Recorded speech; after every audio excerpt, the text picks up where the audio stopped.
Welcome to the Real Estate Agent Market Update and Mindset Podcast. I'm your host, Angie Gerber, and every Monday you will get a snapshot of what you need to know about the real estate market in real time. And Thursday's episode will focus on your mindset and leveling up in your real estate business because let's face it, business problems are solvable. It's all the other personal crap that we drag into our businesses that keep us stuck. So let's get to it. All right, welcome to the Monday market update. It is July 14th. Nikki is not able to make it live on the call. However, she did send me a message of the latest and greatest that is going on the market. So I will read that now and then jump into a little mindset for the week. I'll watch the live stream as well to see if there's any questions. And make it a quick one today so you can get back to selling, doing what you do so well. All right, so Nikki mentioned that the interest rates took a bit of a blow from last week. And what had happened is when Powell announced that he would not consider changing the Fed interest rate until at least September, and his term is up in May. So Nikki mentioned we'll continue to see and watch what happens as far as who the new Fed chair is going to be and what interest rates are going to be looking like in the future. So it's kind of, from what I understand, a sit and wait type of a game, but that does not mean that you sit on the sidelines. It's just taking the information, but still going out there and moving forward with your business. Like I say, you can create your own economy. Do not let what the news, what is going on in maybe your local market dictate whether you take action or not. You'll still want to show up and take action day after day after day because the consistency of your action is where your success will come from. Fannie and Freddie announced last week that they will now start accepting Vantage Score 4.0 for mortgage app approval. Right now, the only acceptable credit format is the FICO score. Now, Vantage has the ability to rate your potential buyers or your buyer's score based on things like rent, utilities, cell phone bills, and the payments that they make month after month after month. Whereas the FICO, does not rate the score based upon these everyday or monthly payments. Now, there are a lot of unanswered questions as to how the system will handle the new scoring and what it will mean for overall mortgage approval. There's more to come in the weeks with Nikki regarding all of this and how this will play out. And as things come up, how do we respond to it and how do we move forward? So watch for that as well. But just know that things are changing. They're always changing, as we know in real estate, but they are changing and it is for the better. So it will allow more people, maybe that have been on the fence or that can't qualify right now, to be able to qualify for a mortgage. So overall, the change is good. And if you can look for and find the good in every situation or in announcements that are coming out and choose to look for the good, you will find it. It's always there. You just need to have the right frame of mind and the right attitude moving forward. And which brings me to a little bit of a coaching moment. So I've been on the phone and on Zooms with a ton of new agents recently, which I absolutely love. I love helping newer and inexperienced agents set up and run a successful real estate business from the get-go. And I've also been talking to some agents that have been in the business 5 years and 20 years plus, actually, just leveling up. And I just want to send this reminder out. I, sometimes take for granted or just think that everyone knows this or remembers it. And just like myself, when I'm maybe reading something again or hearing something for the 5th or 500th time, you're going to hear it differently or it's going to resonate differently because you're different. As I say, you'll never stick your toe in the same water of a stream because it's always moving and always different. Well, that's you as well. So, as a friendly reminder, as you're going out, having conversations, maybe talking to your sphere of influence, talking to potential clients or buyers, or making cold calls, be human. That's it.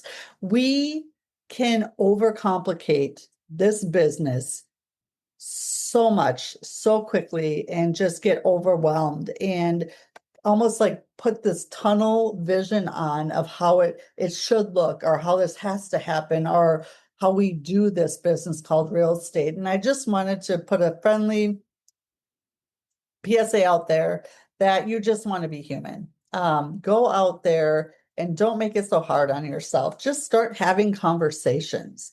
Have conversations with people where you are already showing up, whether that's maybe a place of employment, volunteering, maybe your place of faith where you go to have faith. And then your kids, if you have kids and they're in sports or they're in sporting events, maybe it's just as simple as forgetting to take your name tag off or wearing a logoed hat or t-shirt or something that just says what you do without having to say it out loud. I know are plenty of parents at all of the events that I go to that aren't in real estate that have logoed gear. And I don't think anything weird about it or like, oh, they're being salesy or this or that. No, it's just a part of who they are and what they do.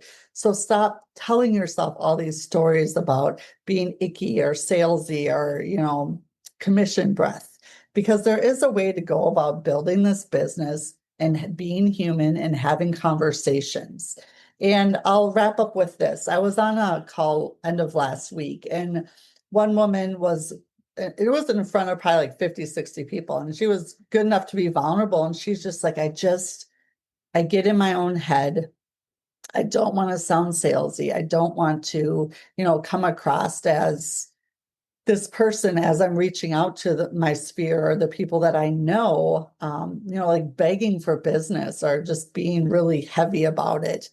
And I raised my hand and I definitely jumped right in because I went through this in the beginning of my career as well.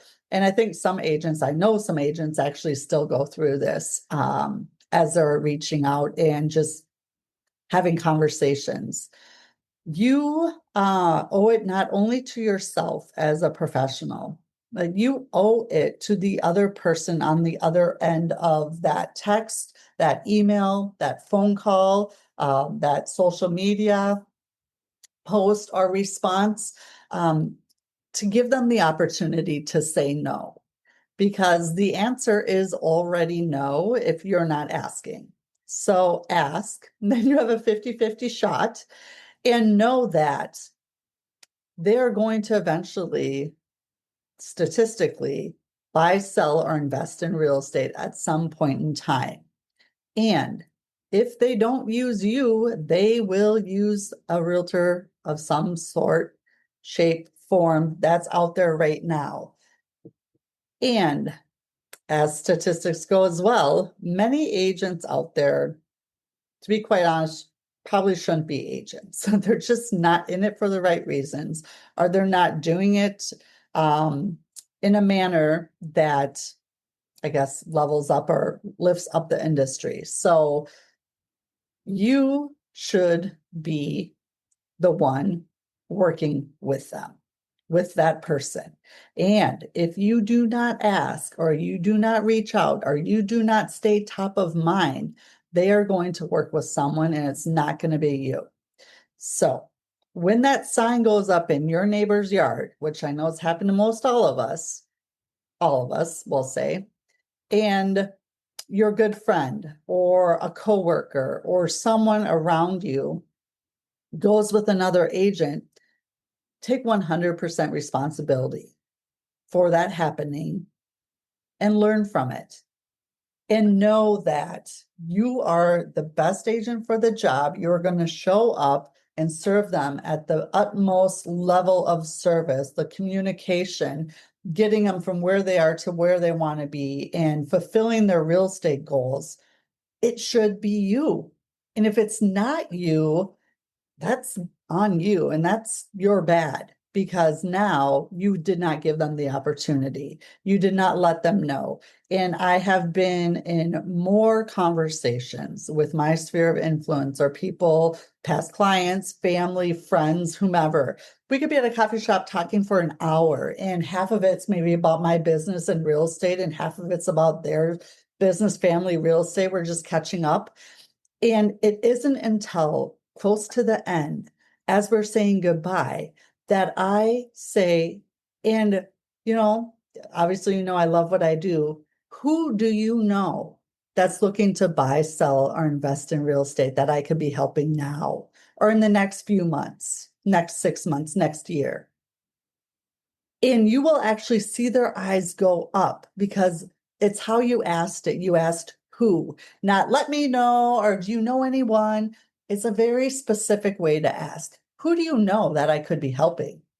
And I kid you not, more times than not, they'll be like, oh, well, now that you ask or you say that, Nancy from my work, she had mentioned her lease is going to be up in October.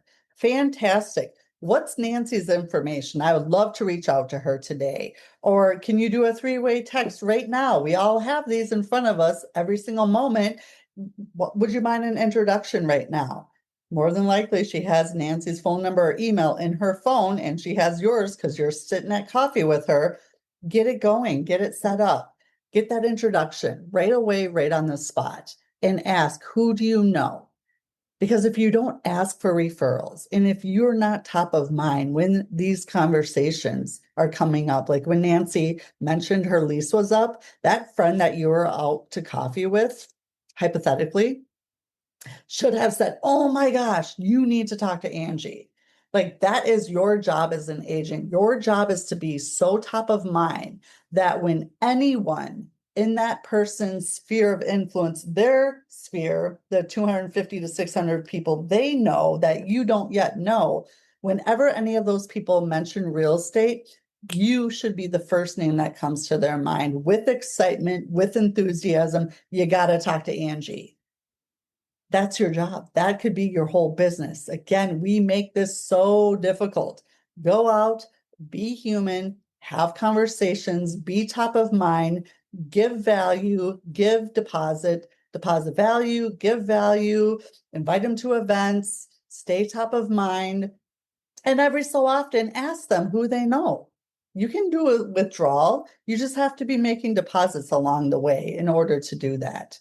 And no, they'll work with someone. And if it's not you, well, I'm not going to shame you because I've been shamed before. And that's not what I'm here to do, but shame on you. I mean, honestly, but go out there, do this job, be a professional, figure it out. And if you need help or you want to continue this conversation or look at the pillars of how you're going and getting business, or if you need a good coach or mentor, regardless of what stage you're at in your business, I can help you. So reach out. I'm here and happy to help. And we'll see you next Monday when Nikki will be back. And until then, go sell something and make it a great week.